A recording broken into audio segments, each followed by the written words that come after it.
Baik, terima kasih. Langsung saja saya akan bacakan materinya. Antiaritmia adalah obat yang dapat memperbaiki irama jantung menjadi normal. Sedangkan mekanisme kerjanya yang pertama yaitu bekerja secara langsung pada membran sel miokardial, yang kedua untuk mengontrol aliran ion transmembran miokardial. Sedangkan untuk indikasinya yaitu untuk pengobatan antiaritmia jantung atau gangguan irama jantung seperti takikaritmia dan bradiaritmia. Takikaritmia atau takikardia adalah jenis gangguan irama jantung yang berdetak lebih cepat ketimbang biasanya saat istirahat. Sedangkan bradiaritmia atau bradikardia merupakan kondisi ketika jantung berdetak lebih lambat dari kondisi normal.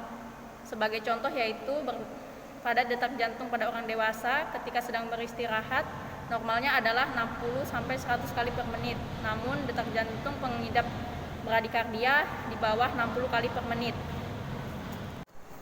Baik, selanjutnya pembagian obat antiaritmia berdasarkan kegunaan. Senyawa yang digunakan untuk pengobatan takikaritmia contohnya lidokain, verampamil, dan beta blocker. Lidokain termasuk antiaritmia golongan 1. Dosisnya yaitu suntik pada kondisi darurat. Dosisnya 300 mg diberikan melalui otot bahu. Dapat diulang setelah 60-90 menit jika dibutuhkan. Sedangkan suntik pada kondisi stabil, dosisnya yaitu 1 sampai 1,5 mg per kg BB. Dapat diulang jika dibutuhkan. Dosis maksimal 3 mg per kg BB dapat diulang 2 kali. Dosis perlu dikurangi jika penggunaan obat lebih lama dari 24 jam. Sedangkan untuk obat verampamil termasuk antiaritmia golongan 4 untuk kondisi supraventikular. Dosisnya untuk dewasa 120 sampai 480 mg 3 sampai 4 kali sehari atau tergantung pada respon dan tingkat kepekaan kondisi pasien. Untuk anak-anak usia 2 tahun 20 mg 2 sampai 3 kali sehari. Sedangkan anak-anak usia 2 tahun ke atas 40 sampai 120 mg 2 sampai 3 kali sehari. Senyawa yang digunakan untuk pengobatan bradikardia contohnya atropin dan isoproterenol. Pada aritmia berupa sinus bradikardia, atropin dapat digunakan untuk meningkatkan denyut jantung dengan dosis dewasa 500 sampai 1000 mg secara intravena setiap 5 menit maksimal 3 mg. Sedangkan untuk obat isoproterenol dosisnya yaitu untuk intravena bolus injeksi dengan awalan 0,02 sampai 0,06 mg dan dosis lanjutan 0,01 sampai 0,2 mg. Dan secara infus intravena awalan 5 mg per menit dan dosis lanjutan didasari oleh respon pasien dengan laju rata-rata 2 sampai 20 mg per menit. Berdasarkan tipe kerjanya, obat yang berstruktur khas yaitu obat yang bekerja dengan membentuk kompleks dengan reseptor, contohnya beta blocker. Beta blocker bekerja sebagai antiaritmia dengan menghambat efek sistem simpatis pada otomatisitas dan konduktivitas di dalam jantung. Dan obat yang berstruktur tidak khas yaitu obat yang bekerja dengan cara berkumpul pada daerah tertentu membran sel miokardial, menyebabkan peningkatan tekanan permukaan dalam membran dan menghambat fungsi. Baik, kita masuk pada contoh obat yang dimana yang pertama yaitu prokainamida, yaitu pengobatan aritmia jantung yang bekerja dengan cara memperlambat hantaran sinyal listrik di jantung dan mengurangi sensitivitas otot jantung terhadap sinyal tersebut. Dengan begitu, jantung bisa berdetak dengan normal dan lebih stabil dalam memompa darah. Adapun bentuk obatnya yaitu tablet, kapsul, dan infus. Pada dosis awalnya yaitu 1,25 gram diikuti dengan 0,75 gram per jam atau dengan pemeliharaan 0,5 sampai 1 gram 5 kali sehari, yang dimana dikonsumsi dalam keadaan perut kosong yaitu sekitar 1 jam sebelum makan atau 2 jam setelah makan. Yang kedua yaitu lidokain, yaitu obat menghilangkan rasa sakit atau memberi efek mati rasa pada bagian tubuh tertentu. Obat ini juga bisa digunakan mengatasi aritmia tertentu dengan dosis melalui darah yaitu 50-300 mg per jam. Yang ketiga yaitu disopiramid, yaitu obat yang digunakan untuk mengobati beberapa kondisi serius atau mungkin fatal yang berkaitan dengan denyut jantung yang tidak teratur seperti persisten ventricular takikardia dengan dosis 100-200 mg 4 kali sehari. Yang keempat yaitu quinidin adalah obat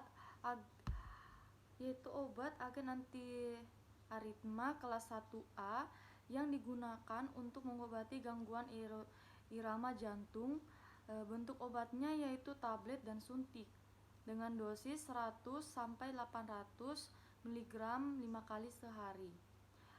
Dan yang terakhir yaitu pratsmalium, yaitu obat yang kelas 1A, yaitu meningkatkan waktu satu potensial aksi berlangsung di jantung, yang dimana obat ini bertindak untuk menghentikan aritma jantung melalui blok saluran natrium jantung yang bergantung pada frekuensi, yang dimana dosis awalnya 20 mg 3 kali 4 sehari, dan pemeliharaannya yaitu 10 mg 2 kali 3 sehari.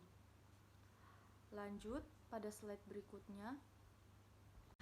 Baik, pada slide ini kita bisa lihat pada gambar struktur tersebut, yang dimana gambar struktur tersebut yaitu gambar struktur dari aktivitas obat antiaritma, yang dimana AR-nya yaitu cincin aromatik, YCH2, rantai alkil, dan RHR yaitu gugus amin. Baik, saya kembalikan kepada pemateri selanjutnya. Baiklah, di sini saya akan melanjutkan materi tentang struktur dan aktivitas. Interaksi obat yang berstruktur tidak khas dengan bagian tertentu membran miokardinal menyebabkan berkumpulnya obat secara selektif pada membran, menyebabkan hambatan dan tidak berfungsinya beberapa membran. Rantai alkil mengandung substituen bersifat polar yang dapat membentuk ikatan hidrogen dengan bagian polar fosfolipid membran. Sedangkan gugus amino kationik yang terionisasi pada pH tubuh dapat berinteraksi dengan gugus anion fosfolipid membran. Yang ketiga, cincin aromatik yang bersifat lipofil dapat berinteraksi dengan rantai alkil fosfolipid membran melalui ikatan hidrofob dan van der Waals. Yang kedua ada antihipertensi. Sebelumnya hipertensi itu sendiri merupakan tekanan darah tinggi. Nah, di sini kita akan membahas mengenai antihipertensi, yang mana antihipertensi itu merupakan obat yang digunakan untuk menurunkan tekanan darah tinggi. Adapun jenis-jenis obat yang digunakan dalam antihipertensi ini, yang pertama ada vasodilator. Vasodilator sendiri itu artinya pelebaran pembuluh darah, dan contoh obat yang digunakan yaitu hidralazin dan monoksidil, yang mana obat ini bekerja langsung pada otot-otot di dinding pembuluh darah. Yang kedua ada obat ACI atau angiotensin converting enzyme atau AC inhibitor. Contoh obatnya yaitu captopril dan lisinopril. Obat ini bekerja dengan cara membantu merelaksasi pembuluh darah dengan menghalangi pembentukan bahan kimia alami yang mempersempit pembuluh darah. Dan yang ketiga ada antagonis CA selektif, yang mana obat yang digunakan yaitu distiazem, termasuk golongan obat kalsium channel blocker yang bekerja dengan cara melemaskan otot vaskuler koroner dan vasodilatasi koroner dengan menghambat masuknya ion CA selama depolarisasi otot polar pembuluh darah dan miokardium. Yang keempat ada diuretika. diuretika ini atau pil air, obat yang bekerja pada ginjal untuk membantu tubuh mengeluarkan natrium, garam, dan air sehingga mengurangi volume darah. Contohnya itu HCT.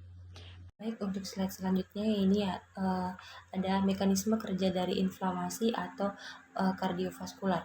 Untuk ACE inhibitor memblok efek dari enzim HCE atau dikenal juga sebagai kinase 2 dan berdampak baik pada jalur renin, angiotensin dan juga aldosteron atau RAAS dan juga dengan degradasi bradikinin.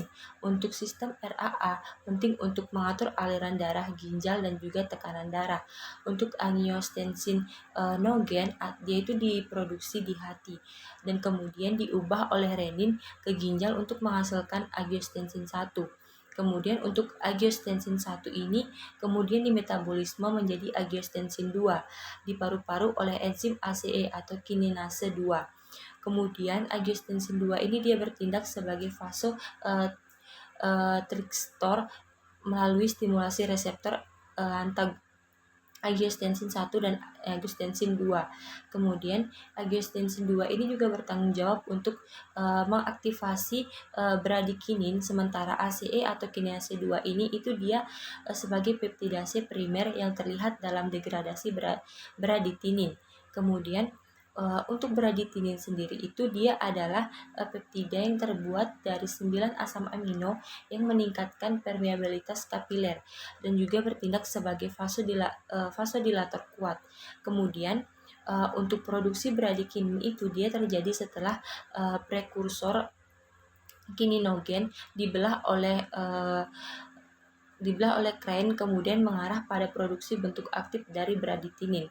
Kemudian untuk bradikinin sendiri ini itu dia memiliki waktu paruh yang sangat singkat yaitu sekitar 17 detik dan juga di metabolisme terutama oleh HCE atau kinase 2. Kemudian ada endopeptidase netral atau NPE dan juga aminopeptidase P atau APP dan juga di metabolisme sekunder oleh enzim dipeptidil dan juga peptidase 4 atau DPP4 dan juga kinase 1. Kemudian untuk DESARG9BK itu dia adalah metabolisme aktif bradikinin yang terbentuk terutama karena enzim kinase 1. Kemudian untuk aksi farmakologis DESARG9BK ini itu dia mirip dengan bradikinin. Kemudian dia berumur pendek karena pemecahan oleh ACE dan juga APP. Baik, untuk slide selanjutnya yaitu ada obat golongan dari efek sentral. Yang pertama itu ada klonidin atau klonidin hidroklorida dan rumus strukturnya itu bisa kita lihat di slide di samping, dan untuk indikasinya itu dia hipertensi dan juga migrain. Kemudian untuk peringatan dari obat ini itu dia untuk penghentian harus dilakukan terhadap untuk menghindari hipertensi kritis, sindrom, penyakit penyumbatan vaskular, riwayat depresi hingga penyakit-penyakit lainnya. Kemudian untuk interaksinya sendiri itu dia interaksi yang terjadi itu seperti rasa ngantuk, bisa dipengaruhi oleh kinerja dari tugas yang memerlukan konsentrasi, misalnya itu pada saat kita mengemudi, efek alkoholnya itu dia dapat meningkat.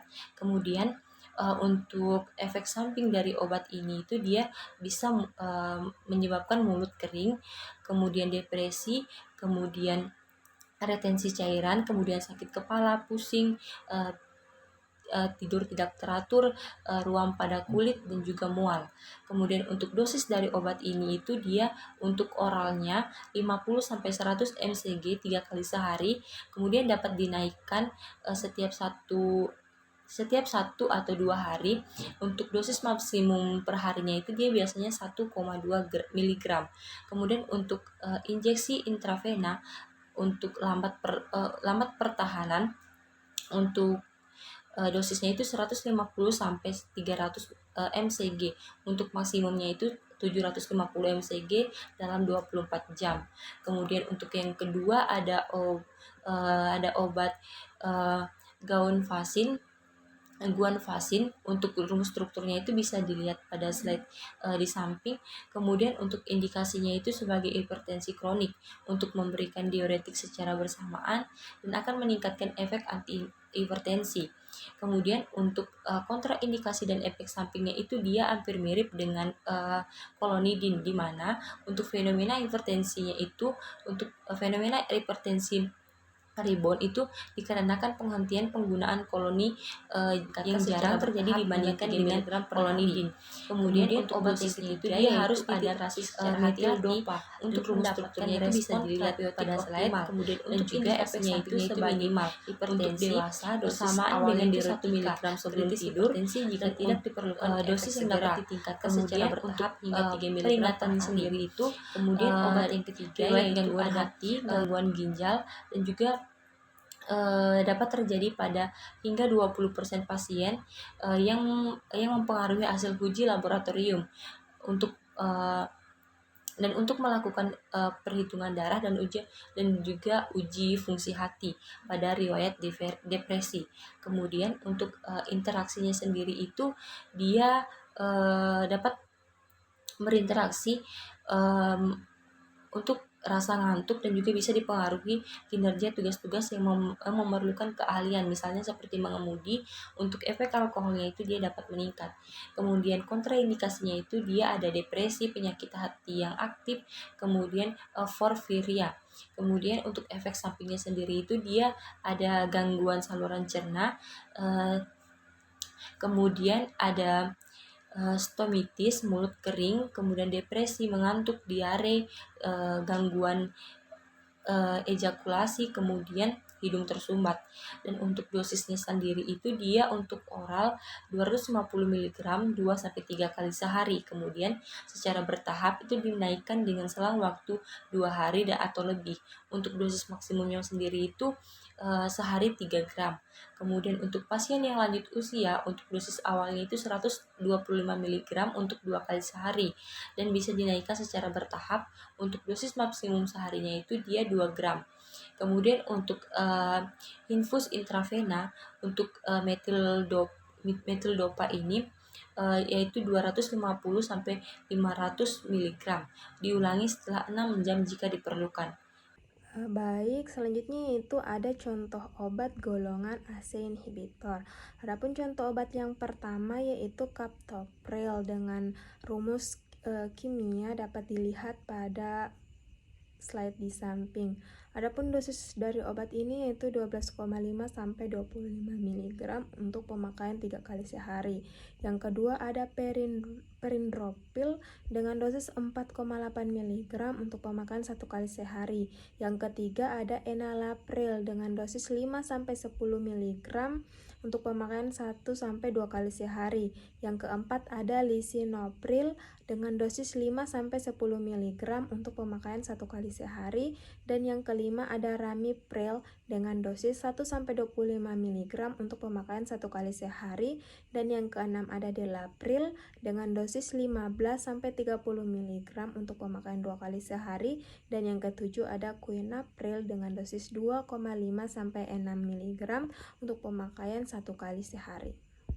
Baik, adapun mekanisme dari obat yang pertama yaitu captopril merupakan penghambat yang kompetitif terhadap enzim pengubah angiotensin 1. Dan kontraindikasi dari obat ini yaitu penggunaan captopril diantaranya adalah pada penggunaan kelompok khusus seperti ibu hamil dan menyusui. Yang kedua yaitu perindopril. Mekanisme dari obat perindopril ini yaitu menghambat kerja enzim pengubah angiotensin. Dan kontraindikasi dari obat ini yaitu lihat captopril anak-anak, kehamilan, pasien hemodialisis, menyusui, renal arteristenosis, pasien dengan riwayat herediter atau idiopatik, angiodema yang berkaitan dengan penyakit yang melibatkan penghambat enzim pengkonversi. Selanjutnya yaitu mekanisme kerja dari enalapril. Adapun mekanismenya yaitu membantu melemaskan atau relaksasi otot pembuluh darah. Cara kerja ini akan membantu melebarkan pembuluh darah, menurunkan tekanan, dan memperlancar aliran darah sehingga meringankan kerja jantung. Adapun kontraindikasi dari obat ini yaitu riwayat hipersensitivitas terhadap golongan angiotensin converting enzyme atau ACE inhibitor. Yang selanjutnya yaitu mekanisme kerja dari lisinopril, di mana lisinopril ini bekerja dengan cara memperlebar pembuluh darah sehingga darah itu dapat mengalir lebih lancar dan meringankan beban kerja jantung dalam memompa darah. Adapun kontraindikasi dari obat ini adalah pada individu dengan riwayat hipersensitivitas atau hamil. Selanjutnya yaitu mekanisme kerja dari obat ramipril, di mana obat ini adalah golongan ACE inhibitor yang bekerja dengan cara menghambat perubahan angiotensin 1 menjadi angiotensin 2. Adapun kontraindikasi dari obat ini adalah pada pasien yang hipersensitivitas terhadap produk ini atau obat angiotensin converting enzyme inhibitor atau ACE lainnya. Selanjutnya delapril. Adapun mekanisme obat dari delapril ini adalah diubah menjadi 2 metabolit aktif 5-hidroksi-delapril diasid dan delapril diasid, di mana metabolit ini mengikat sepenuhnya dan menghambat enzim pengubah sepenuhnya atau ACE. Selanjutnya yaitu kontraindikasi dari obat delapril ini, di mana obat ini kontraindikasinya untuk penderita obstruksi stenosis aorta dan penyakit renovaskular. Selanjutnya yaitu mekanisme kerja dari quinapril, yaitu aksi quinapril dengan menghambat kerja enzim pengubah angiotensin atau ACE sehingga menurunkan senyawa-senyawa tertentu yang dapat mengencangkan pembuluh darah sehingga aliran darah lebih lancar dan jantung dapat memompa darah lebih efisien. Adapun mekanisme dari obat selanjutnya yaitu losartan, di mana secara selektif dan kompetitif bekerja menghambat ikatan angiotensin 2 terutama terhadap subtipe reseptor AT1 sehingga menyebabkan penurunan tekanan darah.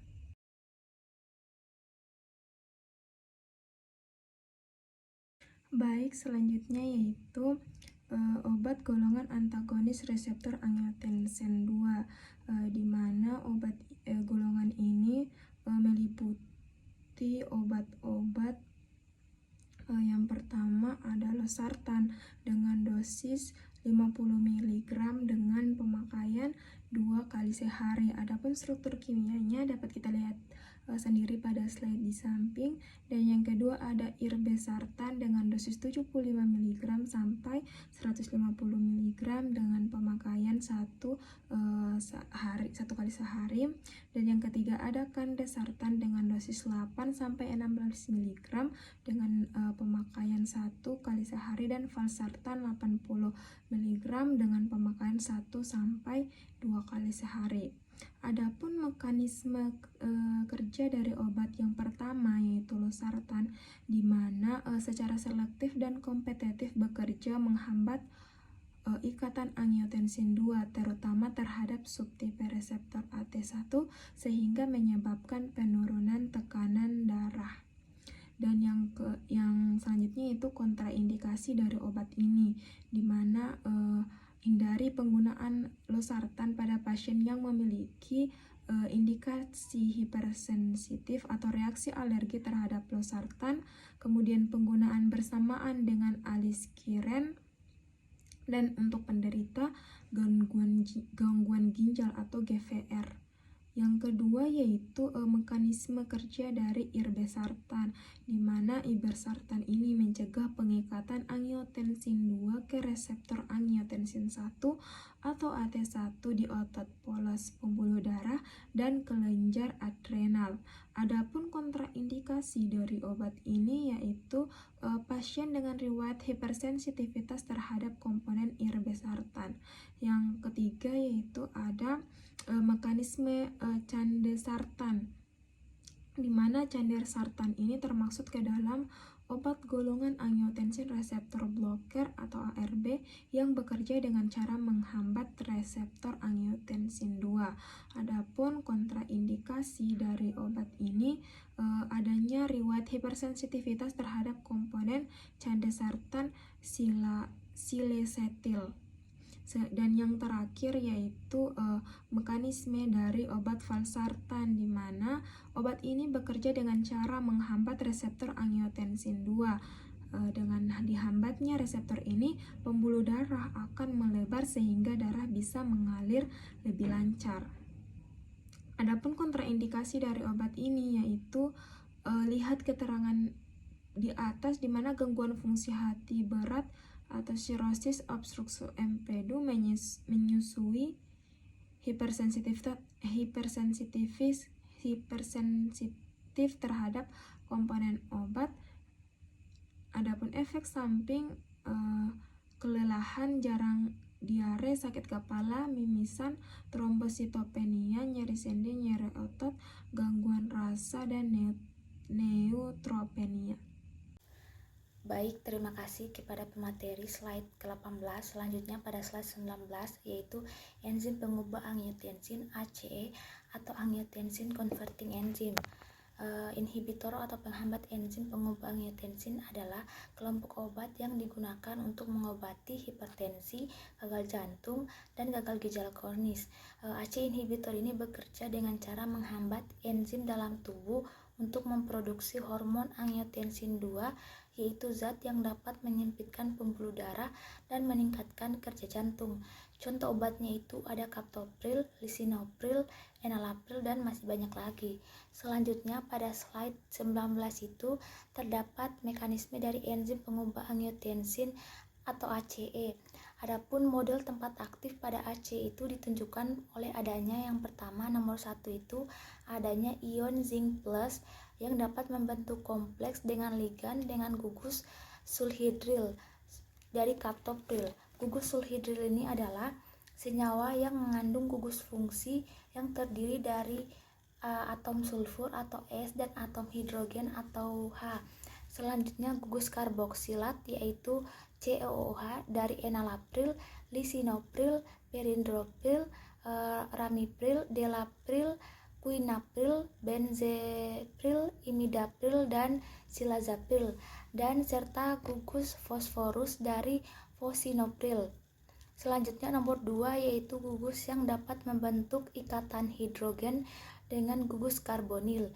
Gugus karbonil ini merupakan gugus di mana atom karbon atau atom C-nya itu berikatan rangkap dengan atom O atau oksigen.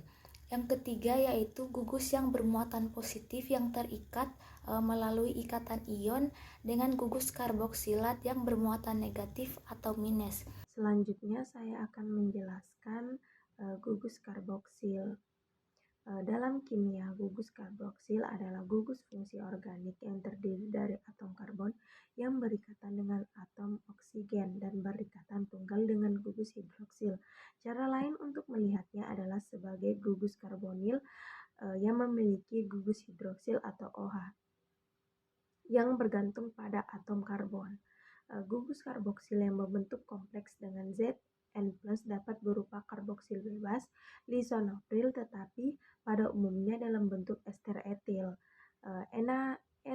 Contohnya adalah enalapril, perindopril, ramipril, delapril, quinapril, benazapril, dan imidapril, serta silazapil. Untuk memperpanjang masa kerja obat, bentuk ester adalah praobat dalam masa kerja obat. Tubuh akan terhidrolisis menjadi bentuk asam yang aktif.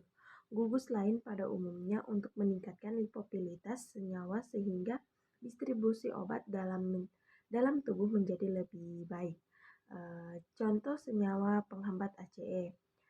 ACE itu sendiri adalah golongan obat yang menghambat kerja enzim yang berperan dalam sistem renin-angiotensin tubuh yang mengatur volume ekstraseluler dan vasokonstriksi arteri. Contoh senyawa penghambat ACE ini adalah enalapril, peridopril, ramipril, delapril, quinapril, benazepril, imidapril, dan silazapril. Selanjutnya, struktur dan aktivitas. Fosfinopril atau asenor M merupakan ester praobat dalam tubuh ester. Akan terhidrolisis secara pelan menjadi asam fosfinoprilat aktif, sehingga masa kerja obat menjadi panjang. Senyawa mengandung gugus fosfinat yang mampu mengikat secara spesifik tempat aktif pada ACE. Fosfinopril mempunyai kegunaan serupa dengan benazepril dosis 10 mg 1-DDE. Untuk struktur asam fosfinoprilat dan fosfinopril dapat dilihat pada slide. Selanjutnya, definisi anggina.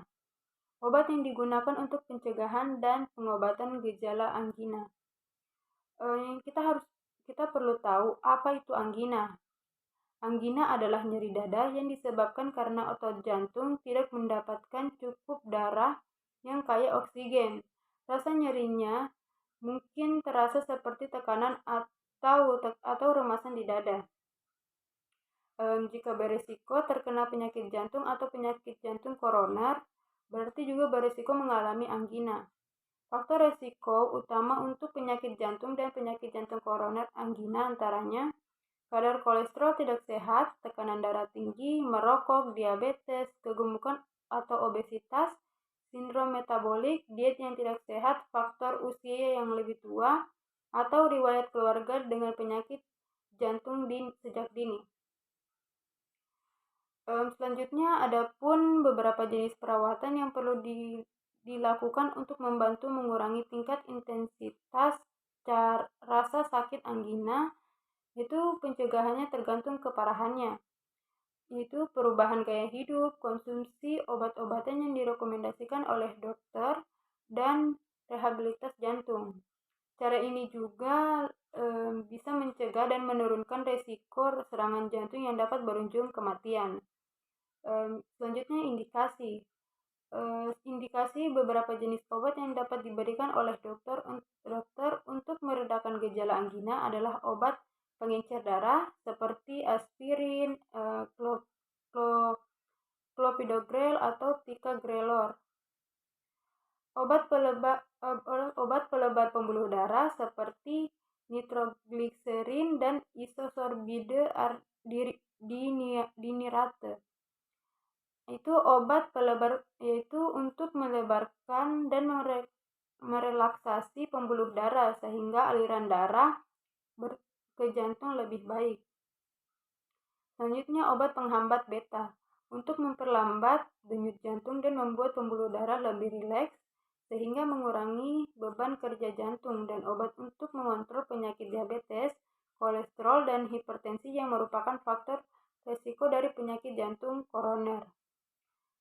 Selanjutnya, apabila antianggina pectoris tidak mereda setelah pemberian obat-obatan, dokter akan menganjurkan tindakan medis seperti pemasangan ring jantung untuk melebarkan arteri yang menyempit dengan meletakkan kawat khusus atau ring yang berbentuk seperti tabung di pembuluh darah yang arteri jantung. Yang kedua itu operasi bypass jantung dengan mengambil pembuluh darah dari bagian tubuh lain untuk membuat saluran aliran darah baru sebagai pengganti saluran aliran darah yang menyempil. Selanjutnya, antianggina. Antianggina adalah istilah yang digunakan untuk sekelompok obat yang digunakan dalam mengobati anggina. Anggina adalah kondisi di mana jantung ditandai dengan penyempitan pembuluh darah koroner atau pembuluh darah jantung.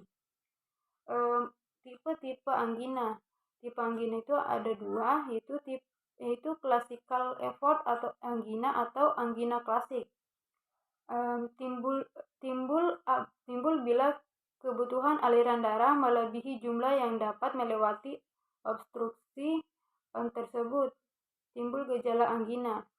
Timbul pada setiap aktivitas yang dapat mengakibatkan denyut jantung atau olahraga, tekanan darah atau emosi, atau status inotropik jantung sehingga kebutuhan oksigen akan bertambah seperti pada aktivitas fisik udara dingin dan makanan yang banyak. Yang kedua itu varian antagina atau antagina Prinzmetal. Bentuk ini jarang terjadi dan biasanya timbul pada saat istirahat akibat penurunan suplai oksigen darah ke miokard secara tiba-tiba.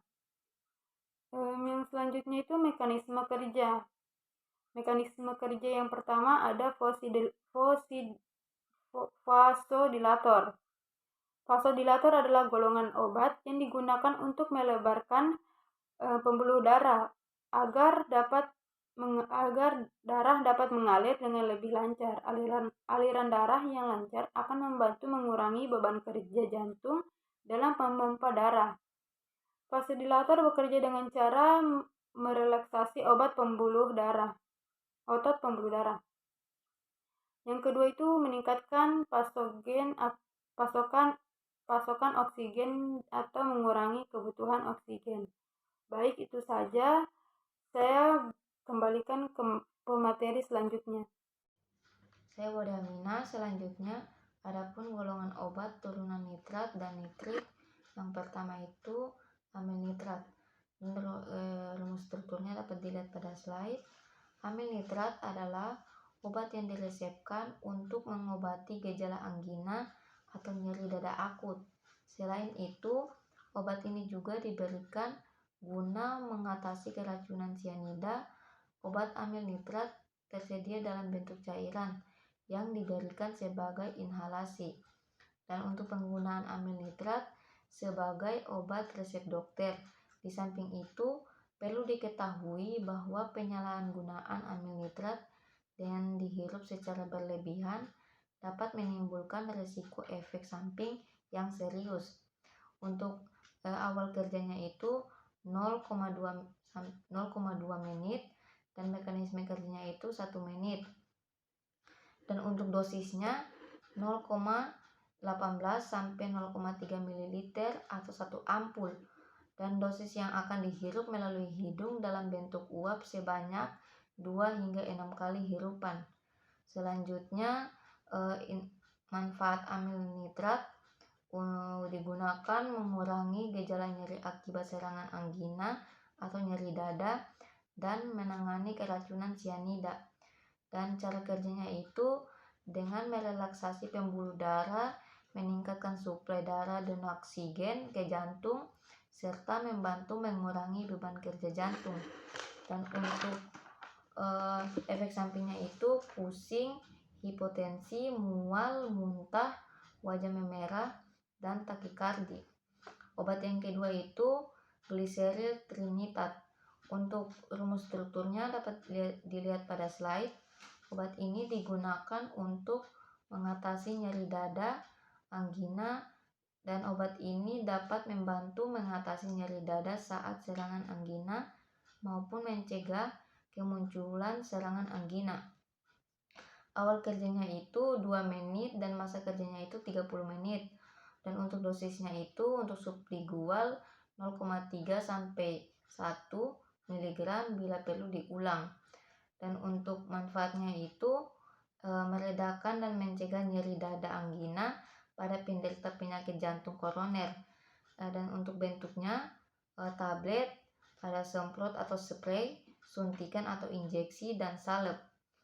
Kontraindikasinya yaitu obat ini dilarang digunakan bagi orang yang memiliki pembesaran dan kerusakan obat jantung karena suatu sumbatan di jantung. Yang kedua, tekanan dalam otak yang meningkat. Yang ketiga, anemia berat. Yang keempat, pernah mengalami reaksi alergi terhadap gliseril trinitat di masa yang lampau. Yang berikutnya, tekanan darah rendah. Yang berikutnya detak jantung jauh lebih rendah. Selanjutnya obat yang ketiga, erythritol tetranitrat, dan rumus strukturnya dapat dilihat pada slide. Merupakan salah satu obat yang paling efektif untuk mengurangi gejala anggina dengan cepat. Selanjutnya awal kerjanya itu 15 menit dan masa kerjanya itu 180 menit. Selanjutnya dosisnya itu untuk sublingual 0,3 sampai 1 mg bila perlu diulang, dan untuk oral 2,6 sampai 2,8 dalam 3 kali sehari atau 10 mg 2 sampai 3 kali sehari. Untuk efek sampingnya sakit kepala, berdenyut, muka merah, pusing, hipotensi postural, takikardi, atau dapat terjadi bradikardi paradoksikal. Selanjutnya itu yang keempat ada pentaerythrinol tetranitrat. Strukturnya dapat dilihat pada slide. Merupakan salah satu obat yang paling cepat mengatasi nyeri dada yang berlebihan dan mencegah serangan anggina. Dan untuk awal kerjanya itu 20 menit dan masa kerjanya itu 330 menit. Dan dosisnya itu untuk pemakaian oral 10 sampai 20 mg 4 dd. Selanjutnya pencegahannya, berhati-hati menggunakan obat ini pada pasien yang menderita kekurangan gizi atau hipotermia dan glukoma, pasien yang mempunyai penyakit hati atau ginjal, dan juga guna jika alergi. Selanjutnya itu ada obat isosorbit dinitrat, dan rumus strukturnya dapat dilihat pada slide. Adalah obat untuk mencegah dan meredakan angina pectoris atau nyeri dada akibat penyakit jantung koroner. Obat ini juga digunakan dalam jantung berdebar-debar dan nyeri dada. Dan untuk manfaatnya itu mengobati dan mencegah anggina pada pasien yang menderita penyakit jantung koroner. Itu saja. Selanjutnya saya kembalikan kepada pemateri. Baik, terima kasih. Di sini saya akan melanjutkan materi mengenai mekanisme kerja turunan nitrat dan juga nitrit. Seperti yang telah terlihat pada layar komputer ataupun handphone teman-teman, di sini telah diperlihatkan tentang struktur mekanisme reaksi turunan nitrat dan juga nitrit. Pertama, di sini saya akan menjelaskan apa sih itu nitrit. Di sini nitrit merupakan obat vasodilator, dan obat ini bekerja dalam memperlebar pembuluh darah arteri dan juga vena. Dengan begitu, aliran darah dan oksigen dapat lebih lancar dan kerja jantung juga akan menjadi ringan. Adapun obat-obat yang termasuk dalam golongan nitrit itu, yang pertama ada nitrogliserin dan juga gliseril trinitrat, ada isosorbit mononitrat dan juga isosorbit dinitrat. Tetapi perlu diingat, meskipun obat ini dapat membantu dalam meringankan penyakit jantung ataupun sesak pada dada, perlu diketahui bahwa obat ini sebenarnya tidak berfungsi untuk menyembuhkan, melainkan hanya menenangkan rasa sakit yang terjadi pada dada ataupun jantung. Meskipun begitu, pada natrium nitrit ini sendiri bekerja dengan mekanisme penghambatan distribusi. Nah, pada natrium nitrit ini akan menyebabkan pembentukan hemoglobin dan natrium nitrit ini akan mengoksidasi sebagian hemoglobin sehingga di aliran darah akan terdapat ion feri yang oleh siamin globinnya tidak dapat bereaksi maupun saling berikatan. Seperti yang telah saya baca ataupun saya temukan pada jurnal maupun literatur lainnya, dikatakan bahwa garam nitrat sendiri dan nitrit mekanismenya tidak tidak diketahui ataupun belum diketahui, tetapi diduga bahwa nitrit ini bereaksi dengan gugus sulfihidril dalam membentuk garam dan tidak dapat memetabolisme oleh mikroba dalam keadaan anaerob. Baiklah, selanjutnya saya akan menjelaskan obat turunan fenilhidropiridin. Yang pertama ada felodipin. Indikasi dari felodipin ini hipertensi, angina. Peringatannya, hentikan bila terjadi iskemik, gangguan hati, menyusui, hindari sari buah grapefruit atau mempengaruhi metabolisme. Interaksinya antagonis kalsium.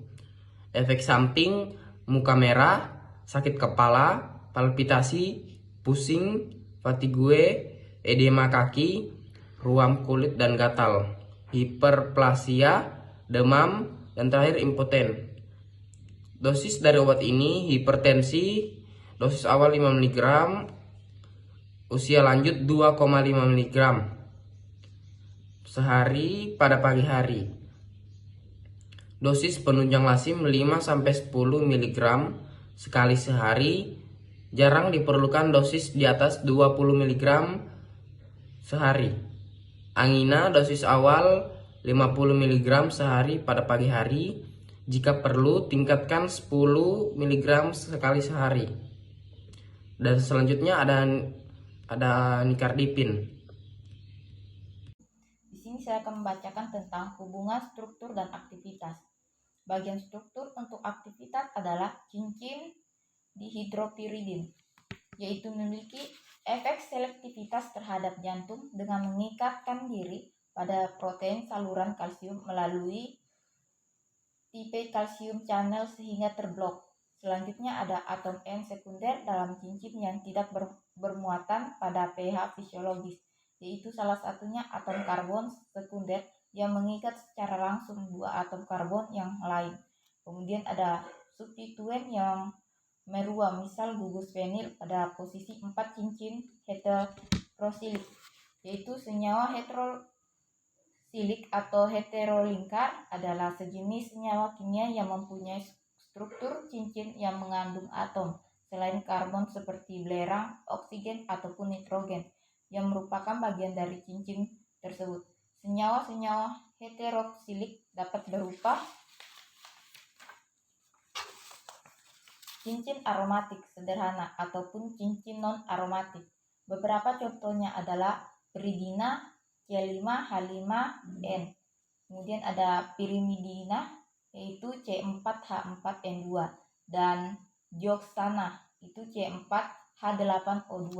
Selanjutnya itu yang terakhir, gugus nitro dan ester. Kurang penting untuk aktivitas. Pada keberadaan gugus nitro pada EMPS dapat menurunkan aktivitas antiinflamasi, dan pada ester dapat mempengaruhi aktivitas terapeutiknya. Itu saja, saya kembalikan ke materi selanjutnya.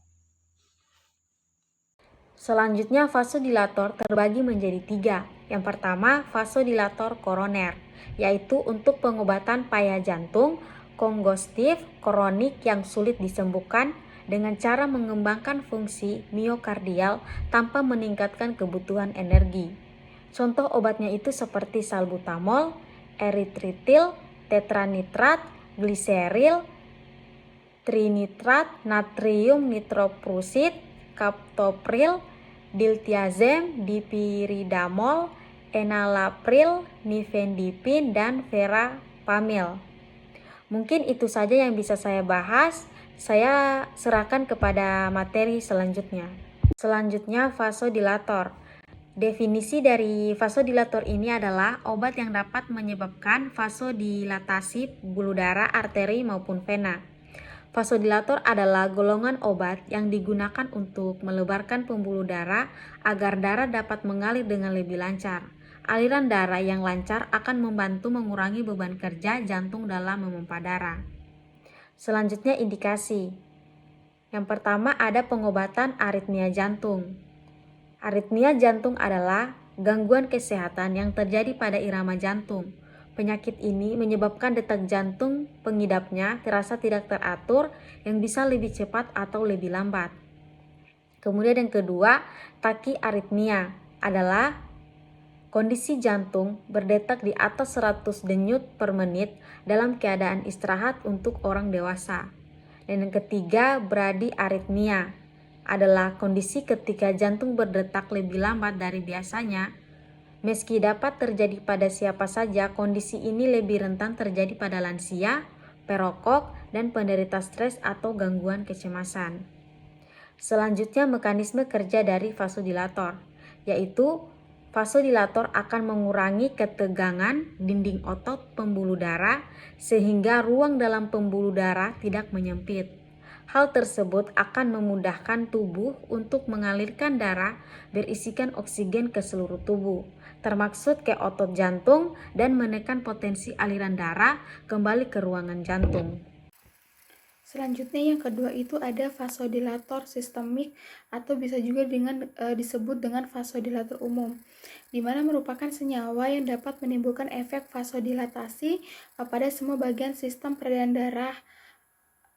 Adapun contoh dari obat ini adalah ada amilnitril, buflomedil, etofilin nikotinat, flunarizin, iproxamin, ada isoxsuprin HCN, HCl, ada pinodolol, dan masih banyak lagi.